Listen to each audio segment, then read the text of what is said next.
பழனி மலையில் இருக்கக்கூடிய முருகப்பெருமானின் சிலை விஷத்தால் செய்யப்பட்டது நமக்கு எல்லாத்துக்குமே தெரியும். ஏன்னா நவபாஷானம், பாஷானம் என்றால் நஞ்சு அப்படின்னு பொருள். என்னென்ன நஞ்சு அப்படின்னா கௌரி பாஷானம், கந்தக பாஷானம், சீலை பாஷானம், வீர பாஷானம், கச்சாலை பாஷானம், வெள்ளை பாஷானம், தொட்டி பாஷானம், சூத பாஷானம், சங்கு பாஷானம். இங்கிலீஷில் arsenic pentasulphide, sulphur, arsenic di sulphide, mercuric chloride, arsenic tri oxide, mercury.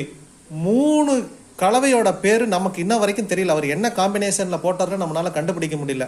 9ல் 6 தான் நம்ம கண்டுபிடிச்சிருக்கோம், 3 கண்டுபிடிக்க முடியல. இந்த விஷத்தை எல்லாத்தையுமே கலந்து தான் ஒரு திடப்பொருளை உருவாக்கி இருக்கிறார் அவர். இது எதுக்காகன்னா, நீங்கள் எல்லாம் படிச்சிருப்பீங்க, இந்த தேலோட 1 லிட்டர் விஷம் பல லட்சம் ரூபாய், இது கேன்சருக்கு மருந்து தயாரிக்கிறாங்க, அதைத்தாங்க அவர் பண்ணியிருக்கிறாரு. விஷம்தான் பல கொடிய வியாதிகளை தீர்க்கும்ங்கிற மந்திரத்தை அவர்